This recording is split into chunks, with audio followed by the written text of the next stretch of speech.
Norway, known for its breathtaking fjords and one of the highest standards of living in the world, is making an unusual move.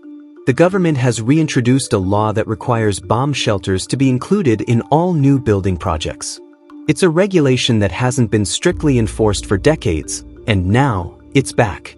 To understand this decision, we need to look at the history of Norway, its geographical position, and the global situation today. During the Cold War, countries across Europe prepared extensively for the possibility of war. Norway, a NATO member, took its position seriously. Nestled on the northern edge of Europe, with its long coastline bordering the North Atlantic Ocean, Norway was strategically significant during that era. Its proximity to Russia meant that if tensions escalated, Norway could easily find itself on the front lines. As a result, the government mandated that all buildings, including residential homes, schools, and offices, include bomb shelters. These were not just small, makeshift rooms. Many of these shelters were built to withstand chemical, biological, and even nuclear attacks. Some were carved into solid rock, while others were reinforced with thick concrete walls. However, when the Cold War ended in the early 1990s, the immediate threat seemed to disappear. The Soviet Union dissolved, and much of Europe enjoyed a period of relative peace. Slowly, the regulations surrounding bomb shelters were relaxed.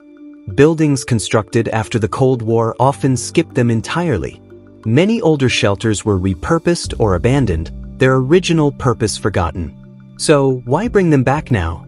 One key reason is the changing security landscape in Europe, which has become more uncertain over the past decade. Relations between NATO and Russia have deteriorated, marked by heightened military activity and mistrust on both sides. Norway, sharing a 198-kilometer border with Russia in the Arctic, finds itself in a unique and vulnerable position. This region, once considered a relatively peaceful frontier, is now a focal point for strategic competition. Russia has been significantly expanding its military presence in the Arctic, reopening Soviet-era bases, deploying advanced missile systems, and conducting large-scale military exercises. These drills often take place near Norway's borders, underscoring its proximity to a potential flashpoint. In addition, the melting Arctic ice has opened new sea routes, increasing the region's economic and strategic importance, which has only heightened tensions. In response, NATO has ramped up its activities in the region. Norway plays a critical role as a NATO member, hosting joint military exercises and providing logistical support. These include large-scale operations like Trident Juncture, which involve thousands of troops and simulate potential conflict scenarios in the Arctic. Norway's position as a staging ground for NATO operations makes it both strategically essential and potentially a target in any escalation. This increased military presence on both sides has led to what some analysts call a militarization of the Arctic, forcing Norway to reconsider its long-term security strategy. With these developments, the government recognizes the need for increased preparedness at every level, including the reintroduction of mandatory bomb shelters as a precautionary measure against the unpredictable dynamics in the region. Norway is home to key NATO infrastructure, including the Globus 2 radar system, which is part of the U.S. missile defense network. This makes it a potential target in any conflict. Additionally, its control over parts of the Arctic, including important shipping routes and vast natural resources, adds to its strategic importance. The reintroduction of mandatory bomb shelters is part of Norway's broader effort to prepare for worst-case scenarios. This isn't just about large-scale wars. The government also considers the possibility of smaller, localized threats. For example, in recent years, cyber attacks and hybrid warfare, where traditional military actions are combined with other tactics like economic pressure and misinformation, have become common concerns. So, what do these bomb shelters look like today? Modern bomb shelters are very different from their Cold War predecessors. While the older ones often had a purely utilitarian design, the new shelters are designed to blend functionality with comfort. They include proper ventilation systems, water supplies, and storage for food. Some even come equipped with Wi-Fi and basic medical equipment.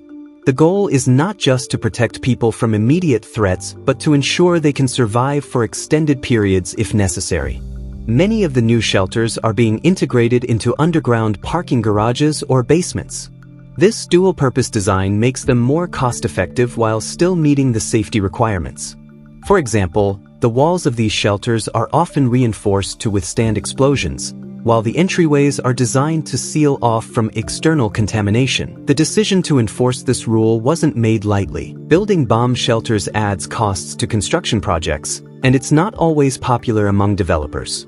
However, Norwegian authorities argue that this is an investment in the safety and resilience of their society. It's a form of insurance, a precautionary measure they hope never to use but are determined to have in place just in case. Norway's unique geography also plays a role in this decision. Much of the country is mountainous or covered in snow for much of the year, which can make evacuation difficult in an emergency. Having bomb shelters nearby ensures that people can seek immediate protection without needing to travel far. The move to mandate bomb shelters is part of a broader trend in Norway's defense strategy.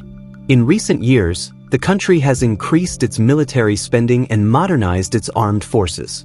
It has purchased advanced fighter jets, expanded its naval capabilities, and improved its surveillance systems in the Arctic. The government sees these steps as necessary to ensure the country's security in an increasingly uncertain world. Another aspect of this initiative is public education. Alongside building shelters, Norway is working to ensure its citizens know what to do in an emergency. Schools and workplaces are being encouraged to hold regular drills, and the government has issued updated guidelines on how to prepare for crises. Opinions are mixed. Some see it as a logical step in an unpredictable world. Others feel it's an overreaction, a return to a mindset they hoped was left in the past. Still, most agree that in a country as wealthy as Norway, it makes sense to invest in safety measures, even if the risk seems remote. This isn't just a Norwegian phenomenon. In recent years, other countries have also taken steps to bolster their defenses. Switzerland, for example, has maintained a robust network of bomb shelters, enough to protect its entire population. Finland has also invested heavily in preparedness, with shelters that can double as sports facilities or parking garages during peacetime. For Norway, the decision to make bomb shelters mandatory again is a reflection of the times. While the country hopes for peace, it is preparing for the possibility that the peace may not last forever. As the world becomes more complex and uncertain, Norway is choosing to err on the side of caution. The return of bomb shelters may seem like a step back into history, but for Norway, it's a step toward resilience. It's a reminder that sometimes, looking to the past can help prepare for the future.